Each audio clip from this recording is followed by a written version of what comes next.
హాలాహలం తర్వాత ఒక్కొక్కటి దివ్యమైనటువంటి వస్తువులు ఉత్పాదనమయ్యాయి. ఒక్కొక్క దాన్ని ఒక్కొక్కరు పంచుకున్నారు. అలా ఆ క్షీరసాగర మథనం జరుగుతుండగా అకస్మాత్తుగా అందులోంచి లక్ష్మీదేవి ఆవిర్భవించింది. ఆ ఆవిర్భవించేటటువంటి స్థితిలో ఆ తల్లి లోకములనన్నిటినీ కూడా అనుగ్రహించడం కోసం వచ్చినటువంటి తల్లి కదూ. అందుకని అసలు ఆవిడ క్షీరసాగరంలోంచి పైకి పద్మంలోంచి ఆవిర్భవిస్తుంటే ఆవిడ పైకి వస్తున్నప్పుడే తల దగ్గర నుంచి కదు కనపడుతుంది.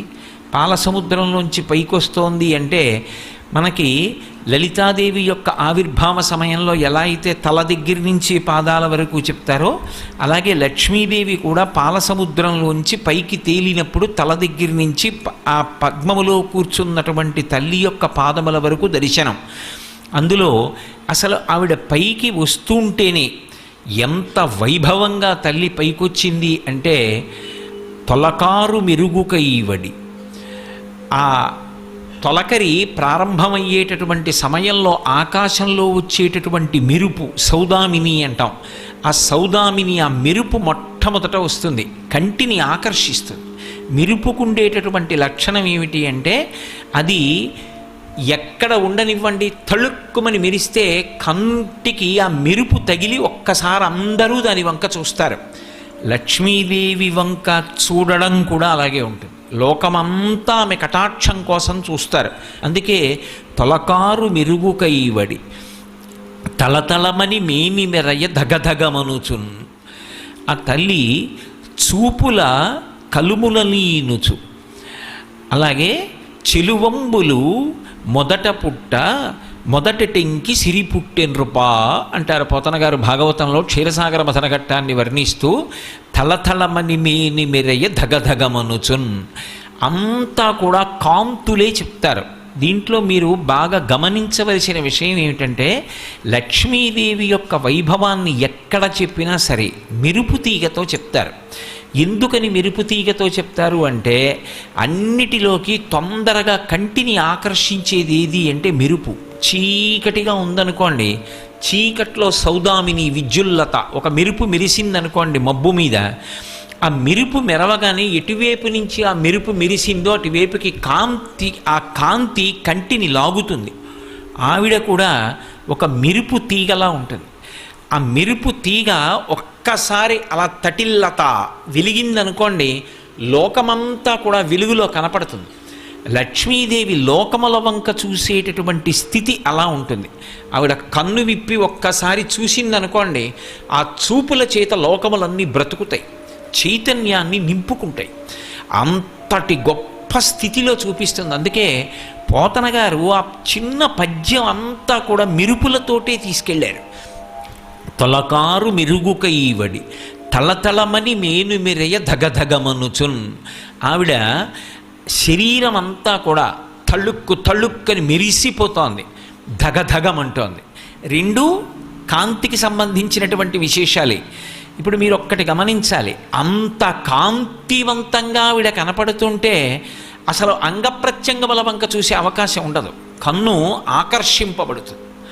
అది లక్ష్మి అని పిలవబడడానికి కారణం అది. ఆవిడ లోకములనన్నిటినీ చూస్తుంది, అందరూ ఆవిడ వంక చూస్తారు. ఆవిడ చూపుల కోసం సమస్త జగత్ తహతహలాడుతుంది. ఆవిడ క్రీగంటి చూపు పడితే చాలని.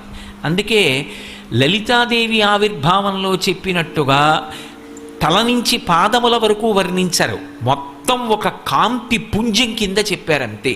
అందుకే తలతలమని మేను మెరయ ధగధగమనుచున్. కలుముల నీనటి చూపుల, ఆ చూపులకున్నటువంటి వైభవం అది. లక్ష్మీదేవి యొక్క అనుగ్రహము అన్న మాటకు అర్థం ఏమిటంటే కేవలం ఆవిడ ఒక్క చూపు చూస్తుంది ప్రసన్నంగా. ఆవిడ చూపు ఎక్కడ పడుతుందో అక్కడ పడిన ఉత్తర క్షణంలో ఇక అలా ఇలా ఉండదు, ఇక ఐశ్వర్యం. అది ఉత్సాహం కానివ్వండి, సంతోషం కానివ్వండి, పూనిక కానివ్వండి, అక్కడ ఉండేటటువంటి సంపద కానివ్వండి, అవన్నీ కూడా అంత పుష్కళత్వాన్ని పొందుతాయి, అంత సంతోషంగా ఉంటుంది. అందుకే ఆవిడ చూపులలోంచే అంతటి అనుగ్రహ ప్రసరణం చేసింది. అందుకే ఐశ్వర్యం ఎక్కడి నుంచి ఇస్తుంది అంటే ఆమె యొక్క చేతిలోంచి ఇస్తుంది అని చెప్పడం సాధ్యం కాదు. అందుకే లక్ష్మీ కటాక్షము అంటూ ఉంటారు. ఆవిడ చూపు పడితే చాలు, ఒక్కసారి అలా ప్రసన్నంగా చూసిందా, ఇక అక్కడ ఎంత ఐశ్వర్యం ఏర్పడుతుంది అనేటటువంటి దాని గురించి చెప్పడం ఎవరికీ సాధ్యం కాదు. అయితే మీరు ఒక్క విషయం జ్ఞాపకం పెట్టుకోవాలి, నేను ఐశ్వర్యము ఐశ్వర్యము ఐశ్వర్యము అన్న మాట వాడుతున్నప్పుడు కేవలము నేను సంపద గురించి మాట్లాడుతున్నాను అని మీరు అనుకోకూడదు. కేవలం ధనం ఒక్కదాని గురించి నేను మాట్లాడటం లేదు. శ్రీ సూక్తం అలా మాట్లాడలేదు. కేవలం డబ్బొక్కటే లక్ష్మీదేవి ఇస్తుంది అని నిర్ధారణ చేయకూడదు. లక్ష్మి అంటే జీవితాన్ని పండించగలిగినటువంటి శక్తి. ఆవిడ ఇది ఇస్తుంది ఇది ఇవ్వదు అని ఉండదు. ఆవిడ దేన్నైనా ఇవ్వగలదు. అందుకే కలుముల నీనెడి చూపుల, ఆమె చూపుల చేత సమస్తమైన ఐశ్వర్యాన్ని ఇవ్వగలిగినటువంటి తల్లి అయి ఆవిడ చెలువంబుల మొదటి టెంకి సిరి పుట్టె నృపా. ఆమె ఈ లోకానికంతటికీ కూడా అద్భుతమైనటువంటి సౌందర్యరాశి. లోకమాత మొట్టమొదట సృజింపబడింది అన్నారు. అంటే మళ్ళీ క్షీర సముద్రంలోంచి ఆమె తల్లి క్షీరసాగరానికి కుమార్తెగా ఉద్భవించింది. ఇది ఆమె యొక్క అవతార స్వీకారమునందుండేటటువంటి తత్వం. ఇప్పుడు ఆవిడ క్షీరసాగరంలోంచి వచ్చింది, పాలసముద్రానికి కూతురు. పాలసముద్రానికి ఆవిడ కూతురు కాబట్టి ఇంతకుముందు ఆవిడ లేనిది ఇప్పుడే వచ్చింది అని చెప్పడం కుదురుతుందా? కుదరదు. ఆమె ఇంతకుముందు కూడా ఉంది. ఇంతకు ముందు ఉన్నది, అప్పుడు ఉన్నది, ఎప్పుడూ ఉంటుంది. కానీ ఇందులో ఒక పెద్ద రహస్యం మాత్రం ఉంటుంది. ఆమె ఇలా చాలామందికి కుమార్తెగా వస్తుంది. ఒకప్పుడు క్షీరసాగరానికి కుమార్తెగా వచ్చింది, ఒకప్పుడు భృగువుకి కుమార్తెగా వచ్చింది, ఒకప్పుడు జనక మహారాజు గారికి కుమార్తెగా వచ్చింది, ఒకప్పుడు ఆకాశరాజుకి కుమార్తెగా వచ్చింది. అసలు యథార్థంగా చెప్పాలంటే ఎవరి ఇంట ఆడపిల్ల పుట్టినా లక్ష్మియే వస్తోంది అని గుర్తు. ఎందుకో తెలుసా? ఆడపిల్ల వస్తోంది అంటే చాలామంది ఆడది ఆడపిల్ల అన్న మాట వాడితే ఏదో తక్కువ అనుకుంటారు. కాదు, తెలుగు భాషలో ఆడపిల్ల ఆడది అన్న మాటకు అర్థం ఏమిటంటే శ్రీ మహాలక్ష్మి అని అర్థం. ఆడపిల్ల, ఆడ అంటే అక్కడ అని అర్థం. అక్కడి పిల్ల, అక్కడి పిల్ల ఇక్కడ పుట్టింది. ఇక్కడ ఎందుకు పుట్టింది అంటే ఇక్కడ పుట్టి నన్ను ధన్యుణ్ణి చేసింది. ఎవరా పిల్ల? పేరు నేను పెట్టాను తర్వాత, ఆమె లక్ష్మి. అందుకే ఎవరి కడుపున ఆడపిల్ల పుట్టనివ్వండి, ఆ పిల్ల పీటల మీదకి వెళ్ళినప్పుడు మాత్రం పద్మంలోనే వెడుతుంది. పద్మంలో తీసుకెడతాను తప్ప ఏ ఇంటా కూడా ఆడపిల్లని పెళ్లి పీటల మీదకి తీసుకెళ్ళేటప్పుడు నడిపించి మాత్రం తీసుకెళ్లరు. ఎవరి ఇంట పుట్టినా లక్ష్మియే పుట్టింది. పుట్టి ఆమె నారాయణుడికి మాత్రమే చెందుతుంది.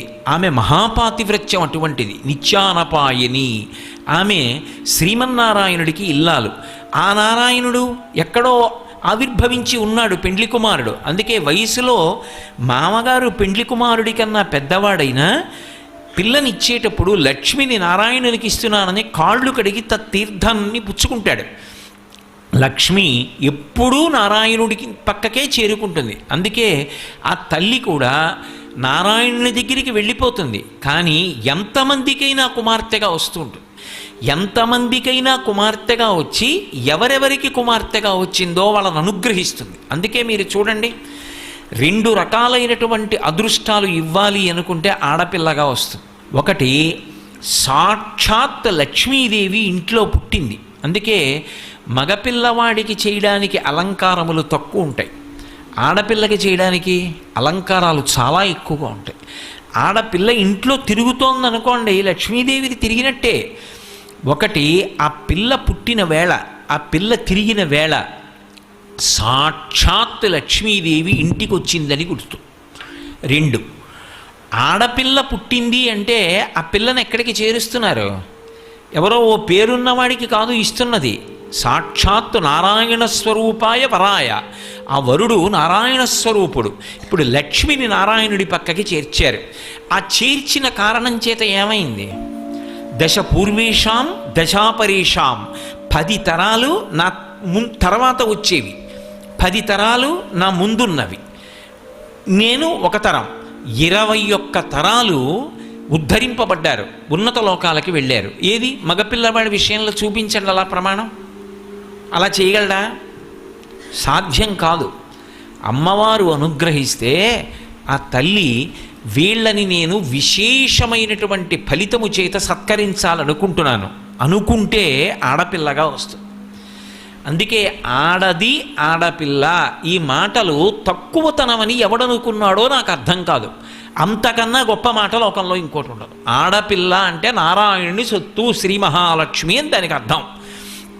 కాబట్టి ఇప్పుడు ఆ పిల్ల ఇక్కడ పుట్టింది, అక్కడికి వెళ్ళింది, ఇప్పుడు ఇక్కడ వంశాన్ని వదిలేసింది, ఇంటి పేరు వదిలేసింది, ఇక్కడ ఉన్నవారిని విడిచిపెట్టేసింది, భర్త చెయ్యి పట్టుకుని వెళ్ళిపోయింది. ఇప్పుడు ఆమె అక్కడ మహాపతివ్రత అయి ప్రవర్తించింది. ఎవరు తరిస్తారు అంటే కేవలము అత్తవారు కాదు, ఆ పిల్ల నడవడి చేత 2 వంశములు తరిస్తాయి. పుట్టింటివారు మెట్టినింటివారు 2 వంశాలు తరిస్తాయి. అది మగపల్లవాడి విషయం అయితే వాడు ఎక్కడ పుట్టాడో ఆ వంశం తరిస్తుంది. కానీ ఆడపిల్ల 2 వంశాలని తరింపజేస్తుంది. అందుకే అసలు ఆడపిల్ల వచ్చింది అంటే లక్ష్మీదేవే వచ్చింది. అందుకే శ్రీరామాయణంలో వాల్మీకి మహర్షి ఒక చమత్కారం చేయించారు. జనక మహారాజు గారు కన్యాదానం చేస్తున్నప్పుడు ఇయం సీత మమ సుత సహధర్మచరీతవా ప్రతీచ్ఛ చైనాం భద్రం తే పాణిం గృహ్ణీష్వ పాణిన పతివ్రత మహాభాగా ఛాయేవాను గతా సదా అన్నారు. మమ సుత దగ్గర నుంచి మీరు చూడండి, పేరు సీత. సీత అంటే నాగటి చాలుకు పుట్టింది, ఆవిడ పెట్టుకుంది పేరు. నిజానికి ఆ పుట్టిన పిల్ల లక్ష్మి. సీత లక్ష్మీవాచకం. నా ఇంట బిడ్డ పుట్టినా కూడా ఆడపిల్ల పుడితే ఆమె ఇయం సీత మమసుత, నాకు కూతురుగా వచ్చింది. ఎందుకని? నాకు అనుగ్రహాన్ని ఇవ్వాలనుకుంది. ఆడపిల్ల ఇంటికి వచ్చింది అంటే లక్ష్మీదేవి ఇంటికి వచ్చినట్టే. అందుకే మీరు వేదంలో ఉన్నటువంటి మంత్రాల తాత్పర్యాన్ని గమనిస్తే ఒక పిల్లవాడికి పెళ్ళయింది అంటే అతని ఐశ్వర్యమంతా ఎవరిది అంటే అతనిది కాదు, ఇల్లాలు అంటారు. ఆ ఇంటి యొక్క గృహిణికి చెందుతుంది. అందుకే ఒకప్పుడు దేవేంద్రుడు లక్ష్మీదేవిని దర్శనం చేసి స్తోత్రం చేశాడు. చేసినప్పుడు ఆవిడ నేను ఎక్కడెక్కడ ఉంటానో తెలుసా అని తాను ఎన్ని చోట్ల ఎన్ని రూపాలతో ఉంటుందో చూపించింది. చూపించినప్పుడు కైలాసే పార్వతీత్వంచ క్షీరోధే సింధుకన్యక స్వర్గే చ స్వర్గలక్ష్మిస్త్వం మర్చలక్ష్మిశ్చ భూతలే వైకుంఠే చ మహాలక్ష్మి దేవదేవీ సరస్వతి గంగా చ తులసీత్వంచ సావిత్రి బ్రహ్మలోకగా కృష్ణ ప్రాణాధిదేవీత్వం గోలువుకే రాధికా స్వయం రాసే రాసేశ్వరీత్వంచ బృందా బృందావని కృష్ణప్రియాత్వం భాండీరే చంద్రా చందనకాననే విరజా చంపకవనే శతశృంగే చ సుందరి పద్మావతి పద్మవనే మాలతీ మాలతీవనే కదంబమాలాత్వం దేవీ కదంబ కాననీపి చ రాజ్యలక్ష్మీ రాజగేహే గృహలక్ష్మీ గృహే గృహే ఇత్యుక్త్వా దేవతా సర్వే మనయో మనవస్తథా రుర్దుర్నవదనా శుష్కకంఠో తాలుకాః ఇతి లక్ష్మీస్తవం పుణ్యం సర్వదేవైః కృతం శుభం ఎప్పటేత్ ప్రాతురుద్ధాయ సవై సర్వం లభేత్రువం అభార్యో లభతే భార్యాం వినీతాం వసుతాం సతీం సుశీలాం సుందరీం రమ్యాం అతిసుప్రియవాదినీం పుత్రపౌత్రవతీం శుద్ధాం కులజాం కోమలాం వరాం అపుత్రో లభతే పుత్రం వైష్ణవం చిరజీవినం పరమైశ్వర్యయుక్తం చ విద్యావంతం యశస్వినం భ్రష్టరాజ్యో లభేద్రాజ్యం భ్రష్టశ్రీ లభతే శ్రియం అని దానికి ఫలశ్రుతి కూడా చెప్పాడు ఇంద్రుడు. ఈ స్తోత్రం లక్ష్మిని ఉద్దేశించి చదివింది కాబట్టి పెళ్లి కాని మగపిల్లలు ఎవరైనా ఈ స్తోత్రాన్ని నియమంగా అమ్మవారి దగ్గర చదివితే అతనికి భార్యగా ఎవరు రావాలి? ఎక్కడో లక్ష్మీదేవి పుట్టివాడు నారాయణుడు కావాలి. కాబట్టి ఎటువంటి పిల్ల భార్యగా వస్తుంది అంటే ఆమె సుశీలాం సుందరీం రమ్యాం అతిసుప్రియవాదినీం పుత్రపౌత్రవతీం శుద్ధాం కులజాం కోమలాం వరాం. ఆమె సుశీల, మంచి నడవడి కలిగినటువంటిది, చక్కగా మాట్లాడేటటువంటిది, పుత్రుల్ని పౌత్రుల్ని పొందేది, ఆ భర్త యొక్క ఆయుర్దాయాన్ని నిలబెట్టగలిగినటువంటి నడవడి కలిగినటువంటిది, మహాపతివ్రత. అటువంటి స్త్రీ భార్యగా లభిస్తుంది. లక్ష్మీదేవి యొక్క స్తోత్రము అంత గొప్పదిగా వర్ణింపబడింది. అందులో ఆ తల్లి దర్శనమిచ్చింది. నేను ఎక్కడ ఉంటాను అంటే కైలాసే పార్వతీత్వంచ క్షీరోధే సింధుకన్యక, కైలాసంలో పార్వతీదేవిగా, వైకుంఠంలో లక్ష్మీదేవిగా, బ్రహ్మలోకంలో సరస్వతిగా, ఒక మహారాజు గారి దగ్గర రాజ్యలక్ష్మిగా, ప్రతి ఇంటి ఇల్లాలు గృహలక్ష్మి అయినప్పుడు ఐశ్వర్యమంతా ఎవరిది? ఆమెది. అందుకే ఇల్లు అన్న మాటకు అర్థం ఏమిటంటే ఇటకలతో కట్టినది ఇల్లు కాదు. ఇల్లు అన్న మాటకు అర్థం ఏమిటంటే గృహిణి, గృహముచ్యతే. గృహము అని ఎప్పుడు పిలుస్తారంటే దాని యందు ఇల్లాలు ఉన్నంత కాలమే గృహము. పురుషుడు ఎంత బడలిపోనివ్వండి, ఆమె నవ్వుతూ పిలిచి ఒక్క పాత్రతో కాస్త పళ్ళరసం ఇచ్చిందనుకోండి సేద తీరుతాడు. ఆమె ఒక్క నవ్వు నవ్విందనుకోండి సేద తీరుతాడు. ఆమె ఒక మాట మాట్లాడితే సేద తీరుతాడు. ఎంత ఐశ్వర్యం ఉండనివ్వండి, ఎన్ని కోట్లు ఉండనివ్వండి, ఆమె వెళ్ళిపోయిన తరువాత ఆ ఇంట్లోకి వెళ్ళినటువంటి పురుషుడికి ఏ మనశ్శాంతి ఉంటుంది? గృహము అంటే మేడ కాదు, భార్యయే గృహము. అందుకే గృహలక్ష్మి గృహే గృహే. లక్ష్మీదేవి దర్శనం ఎక్కడవుతుంది అంటే చాలా తేలిక. దర్శనం చెయ్యాలన్న కోరిక ఉండాలి, కానీ నా భార్య లక్ష్మీస్వరూపయే, నా పక్కింటి వారి భార్య సాక్షాత్ లక్ష్మి, ఆ భావన నీకు ఉండాలి. కానీ ఆ భావన చాలు నీకు లక్ష్మీ కటాక్షం కలగడానికి హేతు అవుతుంది. దేశానికి అరిష్టం ఎప్పుడు పట్టుకుంటుంది అంటే కనపడినటువంటి ప్రతి ఇల్లాలి వంక కూడా చూడకూడని చూపు చూస్తే అది దోషభూయిష్టం అవుతుంది.